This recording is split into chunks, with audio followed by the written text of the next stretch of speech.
구약 성경 가운데서 에스겔서를 한번 통으로 정리하고 있습니다. 에스겔서는 저자가 에스겔이에요. 에스겔의 이름이 뜻이 있는데 여호와가 강하게 하신다. 이름이 좋아요. 에스겔서는 참고로 에스겔이 그 BC 597년경에 그해 2차로 이제 바벨론으로 포로로 잡혀갔어요. 에스겔 선자는 그때 여호야긴 왕과 함께 에스겔도 포로로 잡혀갔는데, 그때 에스겔이 잡혀갈 때 나이가 한창 청년 때 25살 때 잡혀가요. 에스겔은 이제 제사장 가문이에요.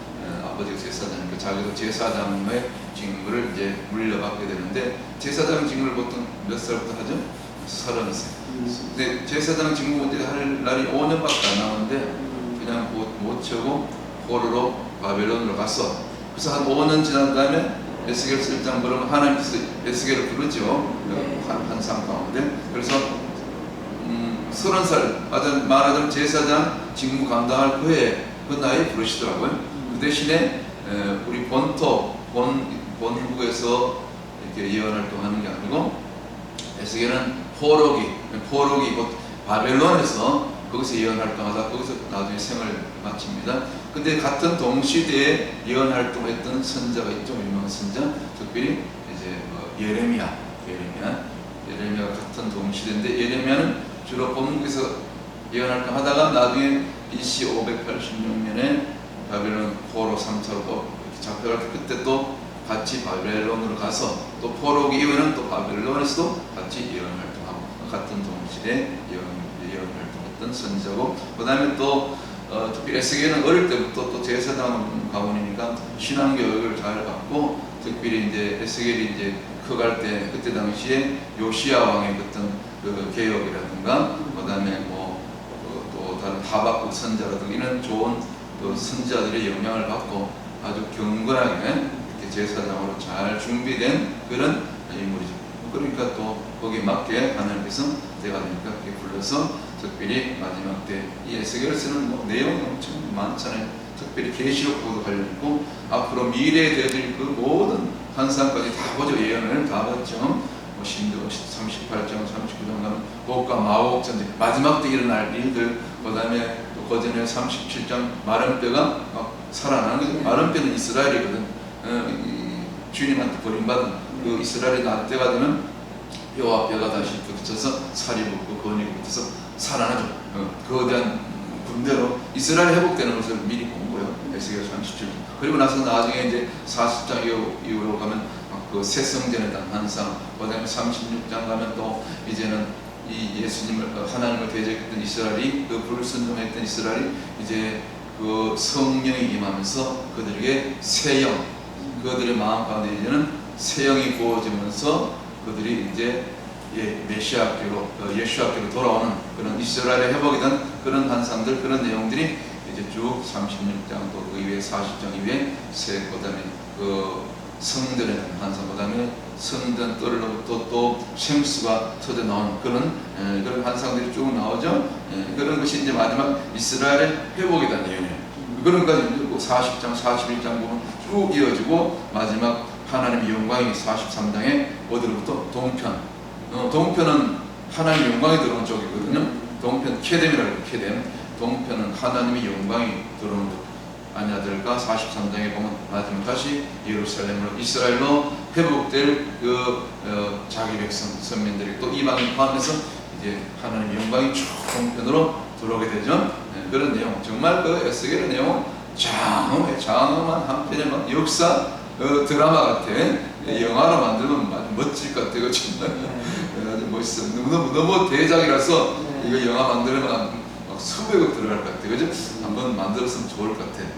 누군가 이렇게. 그렇죠? 너무 멋있어요. 그런 내용들이 많고, 그 다음에 마지막 48장에는 이제 새 땅과 새 성읍에 대한 그런 얘기 쫙 펼쳐져요. 정말 멋져요. 마지막 끝에 심판이지만 1장부터 이 32장까지는 좀 심판에 대한 내용이고, 그 다음에 제가 유인물 나눠드렸죠. 그 다음에 33장부터 나머지 48장은 전부 다시 포로기에서 돌이키고 이제 돌아오면서 이스라엘이 회복되고 마지막 메시아가 오게 되고 마지막 이제 여호와의 영광이 다시 떠났던 여호와의 영광이 이스라엘 떠났잖아. 여호와의 영광이 네. 먼저는 아스르에서 떠났고 북이스라엘이 먼저 망했잖아. 그죠? 아스르에서 떠났고 그다음 나중에 남유다도 여호와의 영광이 떠나니 그들의 불순종과 죄악을 말미암아 그죠? 떠났던 여호와의 영광이 다시 이렇게 동편문을 향하여 탁 들어오는 그 장면 이것이 에스겔서 43장 정말 장엄해요. 그렇죠? 네, 그런 내용이 쭉 펼쳐지는데 그 가운데서 부분적으로 이거 다 살펴보려면 뭐 1시간 부족한데 중요한 포인트 우리 몇 가지 한번 짚어보고 싶다.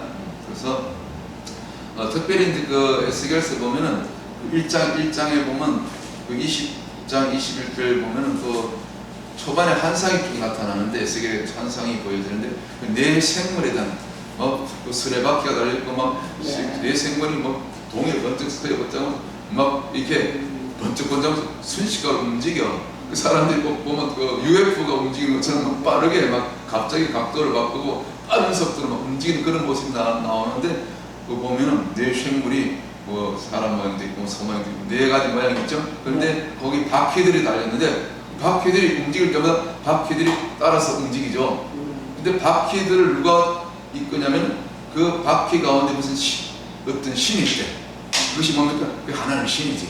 성령이지. 오늘 그분이 하나님인 거야. 하나님이 이끄시는 대로 그 바퀴 가운데 있는 신이 곧 하나님의 신이 이끄시는 대로 그 네 생물들이 그냥 움직이는 거야. 그러니까 그 네 생물과 바퀴를 움직이는 그 주인이 누구죠? 바퀴 자체가 아니고 네 생물 자체가 아니고 네 생물 가운데 특별히 바퀴 가운데 들어있는 바퀴가 움직이는 도구잖아. 우리가 움직이려면 뭐가 에너지가 있어야 되죠. 살아 있어야 되죠. 그거 사실은 그게 생기거든. 우리가 그죠? 그래서 그 생기 대신 여호와 신인 곧 그 성령님. 그러니까 처음부터 에스겔은 막 성령님이 그렇게 이끄시고 역사하시고 모든 역사의 주관자심을 심판도 성령님 하시는 것이고 회복도 성령님 하시는 것이고 이스라엘의 그 남유다 특별히 남유다에 대한 예언이니까 남유다의 그런 모든 죄악들 특별히 에스겔서 8장에 나오는 그런 가정한 죄들 그죠? 그런 것을 다 드러내시는 분도 정말 가감없이 정나하게 드러내시는 분도 누가? 성령이 그렇게 하신 거다. 그렇지만 또 그런 심판 가운데 환난 가운데 포로기 가운데서 또 하나님께서 때가 되는 하나님 자신이 또 회복하시는 그런 얘기들이 에스겔서에 나오는 내용이죠. 처음부터 성령님이 움직이시는 그죠? 그 바퀴 가운데 있는 그 신, 생대 생물의 신이 곧 하나님 신이죠. 그런 얘기들이 딱 처음부터 나오는데 그 생물 뭐 바퀴 이런 거 어렵게 생각하면 안 되고 그 하나님 신이 움직이는 거다. 이끌어 가신다. 우리 인생이 주책 우리 자녀들이 이 땅의 나라와 열방이 우리 교회가 우리 모든 삶의 하루하루 순간순간이 잠을 잘 때도 성령이 이끌어 가셔야 된다. 그러면 우리는 그냥 가만히 있어 끌려가게 됩니다. 우리가 바퀴처럼 그냥 붙어있기만 되는 거야. 그렇잖아요. 바퀴 스스로 지금 움직이는 거 아니죠. 바퀴를 움직이는 뭐 예를 들면 자동차를 예를 들어서 엔진이 움직이는 거잖아. 거기다 기름을 넣어야지. 그럼 엔진도 기름이 없으면 그냥 멈추는 거야. 가다가 서는 거지. 그럼 그 기름이 뭐예요? 성령을 상징하잖아. 그렇잖아요. 이 원리가 똑같아.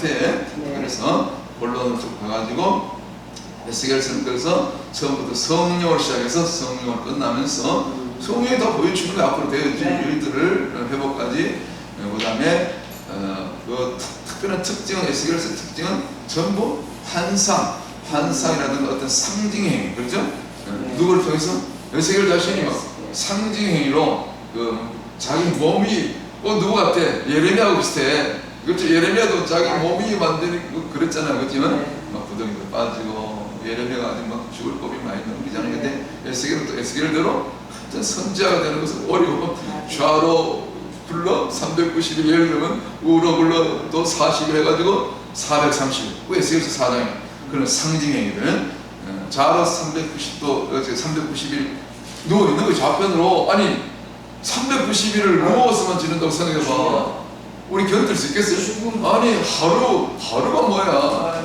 잠잘 때 빼고 일부러 이렇게 맨날 누워만 있으면 괴롭잖아. 그렇죠? 근데 390일을 좌로 먹는 것도 그냥 그것은 처음에는 인분을 구워가지고 인분을 태워가지고 그 요리를 하는데 에스겔 아버지 그래도 그 인분 인분 냄새를 어떻게 그게 맡아가면서 음식을 먹겠냐고 좀 봐달라 했더니 그 다음에 그래? 그럼 인분 대신 뭘 쓰라? 쇠똥으로 바꿔준 거예요. 많이 봐주신 거예요. 쇠똥을 부어서 불을 펴서 음식을 해 먹었는데 그것도 누워서 좌우로 390일, 그 다음에 390일 끝나니까 우로 또 40일, 도합 430일 뭐 이런 것이 상징행위인데 뭐 390일은 이제 북이스라엘의 죄악을 상징하는 거고 그게 기간이 더 길죠. 북이스라엘의 죄가 더 많잖아.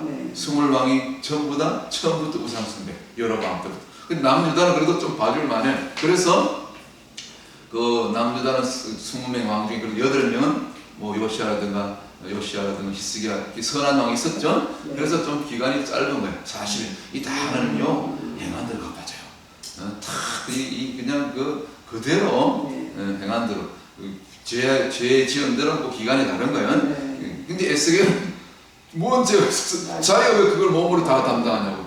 그러니까 이스라엘의 죄를, 북이스라엘 죄를, 남유다의 죄를 에스겔이 어떤 자기의 상징 행위를 통해서 대신 고난받는 거예요. 이거 선자 되는 게 좋아 나빠? 힘든 거예요. 사명 감당하는 것이요 쉽지 않습니다. 그러니까 우리가 늘 뭐라고 해요? 교회를 어설프게 다니면 쉬워. 그냥 썬데이 크리스찬 주일날 가서 뭐 11주까지 하는 건 좋다. 근데 예배 한번 드리고 그냥 신앙생활 믿는 사람 끝. 나머지 세상 같은 그냥 자기 그럼 열심히 생업을 위해서만 사는 거야. 뭐 주와 복음을 말로서 그렇게 하는 분들 많이 없어요. 교회 안에. 그렇죠? 그래서 앞으로 마지막 때는 전도자들을 훈련해야 되는 겁니다. 이 시대의 제자들을 키워내야 되는 거죠. 그리고 막 교회 밖으로 건물 밖으로 어제도 얘기했지만 막 내일 보내야 되는 거예요. 그죠? 그래서 에스겔이 이제 특징이 이와 같이 환상을 통해서 하나님을 계시하시고 또 에스겔 자신이 또 몸으로 때우는 거예요. 바라크로 엎드리고 절하고 그것도 부족해서 몸을 던져서 나팔로 몸을 던진다. 히브리 언어로 그렇게 몸을 던져서 그렇게 이스라엘 남유다 또 포로기 가운데서 예언한 거예요. 포로기 가운데 너희들이 죄진 이유가 이런 죄를 범했기 때문에. 왜냐하면은 왜 포로기에서 예언하냐면은 에스겔이 아직 BC 586년 남유다가 멸망하기 전에 미리 끌려갔기 때문에 BC 597년이니까 586이니까 아직 한 10몇 년보다 먼저 갔잖아요. 포로. 그러니까 남유다가 멸망받기까지 일어날 그런 심판에 대한 예언을 한 거죠. 그리고 그들이 심판받아야 될 그 근거. 이제 뭐 다른 거 다 얘기할 거. 근거가 바로 뭡니까? 그 외에도 상징이 많아요. 뭐 머리털 상징, 그 다음에 그 특수형 상징 막 잘라가지고 3분의 1, 3분의 1, 3분의 1 해가지고 막 어떤 거는 불로 태우고 칼로 베고 흩어버리고 이런 거 전부 남유다 또 북이스라엘 당할 그런 어떤 심판에 대한 예언이죠. 이때는 남유다죠. 그래서 뭐 3분의 1은 막 이렇게 예언병과 기관으로 직접 죽습니다. 또 3분의 1은 칼에 죽고 바벨론 군대에서 느부갓네살 군대에서 실제로 칼에 죽임을 당합니다. 3분의 1이. 그리고 나머지 3분의 1은 뭐 포로기로 아니면 때로는 또 애국으로 도망간 사람도 있고 뿔뿔이 흩어지게 된다. 머리카락을 바람에 날려서 흩어버려. 이스라엘 백성들이 흩어짐을 당하는 것을 상징의 의로 그렇게 다 나타내는 거예요. 에스겔이 뭐 죄가 많아가지고 다 이스라엘이 당할 남유다가 당할 그런 것들은 상징의 의로 나타냈다. 그리고 심지어 예레미야도 보면 예레미야 결혼했어 안 했어요? 결혼하지 말랬잖아. 애기도 낳지 말고. 예레미야는 독신으로 살았습니다. 하나님이 결혼을 못하겠어. 우리 다 결혼했잖아. 그리고 결혼을 못하니 애기도 낳지 말고 애도 갖지 말고. 이게 예레미야가 그랬던 것처럼 에스겔은 결혼을 했는데 나중에 자기 와이프가 죽게 되는 것을 미리 알려줘. 근데 너희 아내가 죽더라도 뭐 하지 마라? 울지 말라. 절대로 애곡하지 마라. 슬픔조차도 아니 와이프가 죽으면 슬프잖아. 아니 부모가 죽어도 슬프고 그거는 인지상정인데 눈물 왜 안 그래 그렇죠? 근데 눈물 한 방울도 흘리지 말라는 거예요. 왜 그럴까요? 또 포로기에서 받은 예언인데 이거는 이스라엘이 남유다가 하나님 앞에 불순종하고 선지자 말 듣지 않고 포로기로 잡혀가라는데 끝까지 뭐 잡혀가긴 뭘 잡혀 우리 다시 회복될 것이다. 그리고 애굽에 와서 막 손을 내밀죠. 절대로 애굽의 도움을 청하러 내려가지 말했는데 말을 안 듣는 거야. 왜? 거짓 선자들 말을 들었으니까. 거짓 선자들 말을 들으면 귀에 섞이 다거든요. 요즘 오늘날도 마찬가지요. 오늘 교회 뭐요? 예를 설교를 들어보자고 막 복을 받고 뭐 이 말하자면 이 잘 되는 것만 얘기해. 우리 그 어린이 그거 설교를 시켜봤더니 맨날 그 복 받는 얘기만 하더라고요. 뭐 복 받는 거 좋은데 그게 아니라니까. 심판을 얘기하고 이 시대에 대한 메시지를 주고 시대를 알고 행할 것을 알고 있어갈 집까지 그런 메시지를 전해야 되는데 대부분 오늘 교회 설교 들어보세요. 전부 복 받는 얘기 뭐 그렇잖아요. 그렇게 하지 말라는 거죠. 그러니까 당시에 남유다가 망하기까지 전부 거짓 선지자들이 그 보면 에스겔 34장에 나오면 전부 거짓 선지자들 얘기가 나오는데 전부 자기 배만 채우고 다 타협하는 거예요. 듣기 좋은 얘기만 하는 거예요. 그러니까 좋은 게 좋다 그래가지고 좋은 설교만 하니까 뭐 복 받는 얘기만 하니까 거기 막 헌금이 나오고 막 그래서 막 이 사람들이 몰리고 그러니까 막 건물 짓고 막 사람들이 수천 수만 몰려고 인기가 좋은 거야. 우리처럼 맨날 심판을 얘기하고 맨날 지옥만 얘기하니까 맨날 회개만 외치니까 우리 그렇게 살고 있잖아요. 인기가 없는 거야. 우리 맨날 4-5명 다요. 안 오잖아. 똑같아요. 시대에 있어서 심판을 얘기하고 회개를 얘기하고 지옥을 얘기하면 인기 없다니까. 당시도 똑같았어요. 똑같았다는 거죠. 그래서 에스겔이 아내가 죽어도 눈물 한 방울 흘릴 수 없었던 거예요. 하나님 그렇게 슬퍼하지 말라 했으니까. 이게 이 에스겔 선지자였어요. 그런데 마지막 한 가지만 더 적으냐고 마무리하십시오. 그럼 왜 북이스라엘은 이미 우상숭배를 멸망했는데 남유다도 그럼 왜 이렇게 심판을 받을 수밖에 없었는가? 그 심판의 근거가 이제 그 에스겔서 보면 제가 유명을 적어드렸죠. 그 에스겔서 22장 26절부터 29절에 나오죠. 그 다음에 그 심판에 대한 소식은 직접적으로 들은 것은 에스겔서 33장 21절을 들었는데 그 이전에 그럼 심판에 대한 그 근거 이유가 뭐냐? 주로 이 에스겔서 22장 26절부터 29절에 나온 이 네 부류의 사람들의 남유다 백성들의 죄 때문에. 자 보세요. 에스겔서 요거는 읽고 가요. 22장 26절 29절 보면 제사장들이 선지자들이 방백들이 백성들이 누구 하나 할 것 없이 다 죄를 범했다는 거예요. 다 범죄했다는 거예요. 에스겔서 22장 한번 봐요. 그들이 심지어 그 전에 이미 8장에 나오잖아요. 어떤 죄를 졌습니까? 성전 안에서 그 다음에 그 성전 문 앞에서 성전 북면 북편 또 제단 앞에서 제단을 던지고 심지어 여인들은 담보세를 향해서 애곡하고 그러죠. 그 다음에 성전을 던지고 제단을 던지고 동방에 태양에 25명이 경배했더라. 여인들은 담보세를 해서 애곡하고 장로들이 많은 70장로들은 그 성전 벽에 막 각 곤충이라든가 이상 동물의 그 짐승의 그 가정에서는 짐승의 형상을 벽에다 벽화를 그려놓고 하나님 가정이 여기는 그 벽화를 어디다 그랬습니까? 성전 안에 벽에다 그랬다니까. 그러니까 하나님이 진노로 때린다 그러잖아. 그죠? 그런 내용이 이미 8장에 나왔죠.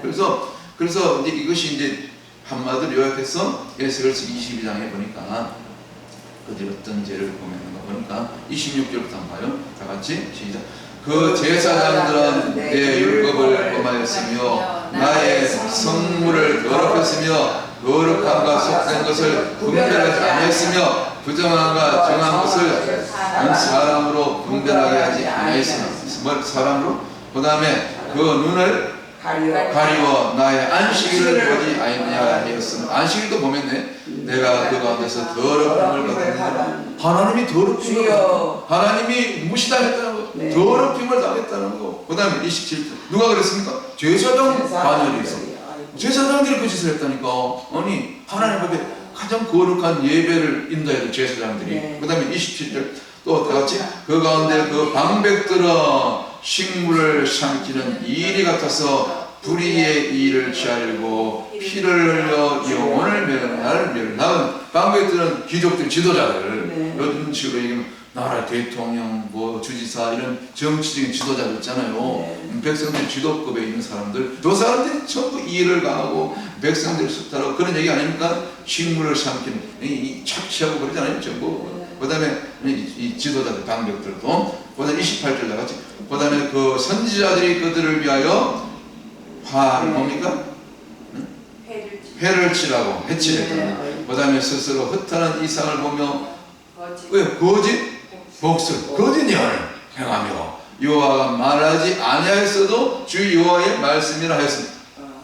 하나님 말씀하지 않으셨는데 하나님 말씀. 그래서 우리가 바벨론 포로를 끌어가지 않는다. 우리 애굽이 도와준 이렇게 거짓 예언을 했다는 거예요. 누가? 거짓 선자들. 오늘 교회 안에서 목회자들이 하나님께로 받은 것 없이 자기 생각으로 네. 그렇게 듣기 좋은 얘기 아니요? 듣기 좋은 설교 아니요? 이건 전부 거짓 예언, 거짓 예언, 거짓 선자들. 그러면 망하는 거예요. 어제 고한동 선교사님 뭐라 그래요? 자기가 전 세계를 53개국을 1년 내내 지금 2년째 순회하면서 다녀봤더니 수많은 사람들, 믿는 자들, 교회 성도들 만났는데 교회들 방문해 보니까 그 종의 눈에 구원받을 만한 진짜 믿음 있는 사람이 몇 명 있다고 그래요? 100명 중에 한 명도 찾아보고 그랬다.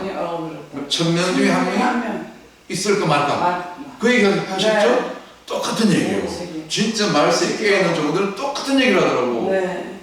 보스턴의 김종국 목사님 네, 그때도 맞아요. 그렇게 사탄 그 집회에 우리 같이 대접하고 예배하고 네. 기도해서 우리 막아봤을 때 2000교회 편지를 받는데 딱 한 교회만 주여. 그 주이시 메시아의 교회 라피 한 사람만 한 교회만 반응했다잖아요. 네. 그리고 확률적으로 1000명 중에 한 명, 네. 2000교회 중에 교회적으로 하나인 거예요. 아. 그러니까 이게요 지금 심각한 얘기입니다. 지금 심각하다니까. 지금 마오이의 그 대화제를 보고 저 캐나다 거치는 산불을 보고도 지금 스위스죠? 그리스 산불 보고도 그다음에 중국의 홍수, 인도 대홍수 지난 2, 3년간에 막 캘리포니아, 샌프란시스코 대홍수 보다 대산불 엄청난 그런 화재를 보고도 깨닫지 못하더라 이거요. 계속해서 동생으로 하나님 대적하는 죄들. 그래서 또 그 다음에 마지막 안 읽었던 거 29절 방백도 선지자들도 전부 거짓 선지자고 29절 다같이 이 땅 백성 강포하며 늑탈하여 가난하고 궁핍한 자를 돌아보지 않고 압제하였으며 우고한 자를 불법하게 학대하였으며 나그네를 대접하지 않고 백성들도 같이 물드는 왜? 지도자가 선지자가 제사장이 타락하니까 뭐 보고 배운 거 뭐예요? 제사장이 선자들이 타락했으면 그거 보고 그대로 백성들까지 타락한 거죠. 1차적인 책임 누가 있으면 지도자, 특별히 제사장, 선지자 시대를 깨우고 회개를 시험하고 이 백성들을 나라를 깨워들고 그런 특별히 선지자들이 그렇게 타락했으니까 참 선지자는 몇 명 없었잖아요. 뭐 예레미야, 에스겔 뭐 몇몇 선지자 외에는 그렇잖아요. 근데 참 선지자 말을 안 들어 그렇잖아요. 오늘날도 마찬가지요. 그래서 저들이 결국 심판받을 수밖에 없었다. 특별히 그 가운데 우리 마지막 하나는 에스겔서 8장을 가가지고 성전 안에서 죄를 졌는데 뭐 많은 죄를 졌는데 특별히 그때 에스겔 당시에 지었던 25명 대다수 그 중에 여인들이요 담머스를 향해서 애국했던 그 여인들이 아마 그 25명 그 말하지만 그 주로 그 참여했던 그 동방의 태양을 향하여 태양 경배했던 그 여인들에 대한 그 사람들은 얘기가 나오죠. 에스겔 8장 가면 아까 16절, 17절 그 외에도 뭐 담못을 향하여 애국하고 여인들이 그랬던 얘기 나오는데 그 14절 나오는데 16절을 보면 특별한 얘기가 나오는데 다 같이 시작. 그가 또 나를 데리고 여호와의 전 안뜰에 들어가시기로 보니 여호와의 전 문 앞 현관과 제단 사이에서 약 25인이 여호와의 전을 등지고 낯을 얼굴을 동으로 향하여 동방 태양에 경배하더라. 그것도 심지어 또 17절 그것도 모자라가지고 어떤 사람들은 심지어 나뭇가지를 그 코에 두었느니라. 요즘 말은 코걸이 귀걸이 하잖아요. 귀걸이도 원래 하면 안 되는데 하여튼 코걸이 코에 뭐 귀걸이까지 그렇다 치는데 코에다가 요즘 코 뚫고 그러잖아요. 이게 그게 벌써 여기 있었다니까. 그때는 뭐 코를 뚫지 않았지만 코에다가 나뭇가지 얹었다는 거 이게 하나님 가정하는 게 여기는 이교도의 풍습이잖아요. 근데 그 앞에 서서 동방의 태양을 향하여 제단을 등지고 그들이 동방의 태양을 25명이 주로 여인들이 경배했겠죠. 그런데 이것이 지금까지도 내려왔는데 오늘 저희들 지난 주일날 예배할 때 그 귀신에 들렸던 그 최여인한테 와서 같이 예배 드렸더니 갑자기 예배는 못 드리고 그것을 아주 약한 영들이 다 안 쫓겨난 것이 드러나면서 갑자기 태양을 향하여 경배를 하더라고. 그렇잖아. 우리 봤잖아요. 네. 십자가를 갖다 대고 자기 나름대로 정성을 다해서 맞아. 이 교도 신에게 우리가 하나님께 예배하는 것처럼 그렇게 하더라고. 네. 예배드린 현장에서. 네. 그래서 너무 이상해가지고 태양 경배에 대해서 다시 찾아봤단 말이야. 오늘 에스겔에서 나와주면 그랬더니 요가에 태양을 경배하는 그런 자세가 있는데 여러분 인터넷 찾아보면 바로 확인할 수 있는데 그것이 무슨 얘기냐면 그 요가에 주로 여자들이 요가가 많이 하잖아요. 가장 기본적인 그런 요가를 처음 시작할 때 가장 기본적인 처음 배우는 동작이 있는데 그것이 이제 인도의 용어로 수리야 라마스카라는 그런 이 요가의 아주 기본 동작이 있는데 이것이 태양을 경배하는 태양 경배의 자세라는 거예요. 그래서 제가 그걸 자세히 봤더니 전부 자세가 뱀이 배를 엎드렸다가 다시 허리를 펴고 허리를 조금 높이면서 뱀이 마치 움직일 때 보면 이렇게 구불텅하면서 일어났다가 고개를 들고 다시 엎드리고 그래서 기어가는 것처럼 딱 그 모양이야. 요것이 슈리야 라마스카라는 요가의 아주 인도의 요가의 아주 그 가장 기본적인 처음 시작하는 기본 동작인데 여기 태양을 경배하는 자세라는 거예요. 그 요가에 태양 경배가 있더라니까.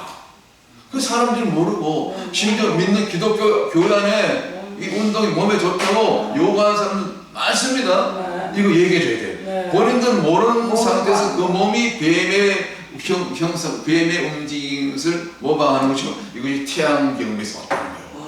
당장 끌어야 됩니다. 이거 얘기해줘야 돼. 제가 어저께도 얘기했지만 이거 지금 큰일 날 일이요. 태양을 경배하고 있다는 거예요.